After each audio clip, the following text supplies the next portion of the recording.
زیر نظر تصویر میں بندوق تھامے اپنے پالتو کتے کے ساتھ کھڑا یہ 14 سالہ لڑکا کوئی عام بچہ نہیں، یہ ہے مصطفیٰ حسین، سابق عراقی صدر صدام حسین کا پوتا۔ 2003 میں جب امریکہ نے عراق پر حملہ کیا تو بغداد سے فرار ہونے کے بعد صدام کے دونوں بیٹے قصی اور عدی اور ان کا 14 سالہ پوتا مصطفیٰ حسین موصل کے ایک مکان میں روپوش ہو گئے۔ امریکی انٹیلیجنس کو جب ان کے ٹھکانے کا پتہ چلا تو فوری طور پر 400 سے زائد امریکی فوجی، ٹینک، بختر بند گاڑیاں، ہیلی کاپٹر اور راکٹ لانچر اس مکان کی جانب بھیجے گئے، اس امید کے ساتھ کہ وہ بغیر کسی مزاحمت کے انہیں گرفتار کر لیں گے، لیکن حقیقت اس کے بالکل برعکس نکلی۔ امریکی فوج کے مطابق جیسے ہی آپریشن کا آغاز ہوا، اندر سے شدید فائرنگ شروع ہو گئی۔ قصی اور عدی دونوں شہید ہو گئے، لیکن مصطفیٰ حسین نے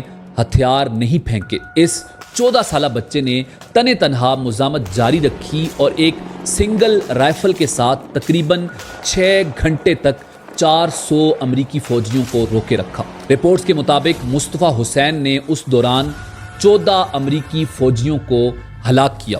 جب امریکی فوجی مکان کے اندر داخل ہوئے تو ان کے لیے یہ یقین کرنا مشکل تھا کہ جس شخص نے اتنی دیر تک انہیں روکے رکھا وہ ایک کم عمر صرف 14 سال کا لڑکا تھا۔ وہ حیرت زدہ تھے کہ ایک بچہ اس قدر بہادری سے ان کے خلاف لڑتا رہا، مگر وہ بچہ کوئی عام بچہ نہیں تھا، صدام حسین کا پوتا تھا۔ نیو یارک ٹائمز میں شائع ہونے والے ایک مضمون میں معروف صحافی رابرٹ نے لکھا تھا کہ اگر مصطفیٰ حسین امریکہ میں پیدا ہوا ہوتا تو ہم اس کے اسٹیچوز ہر شہر میں لگاتے، کیونکہ وہ مزاحمت اور بہادری کا استعارہ بن چکا ہے۔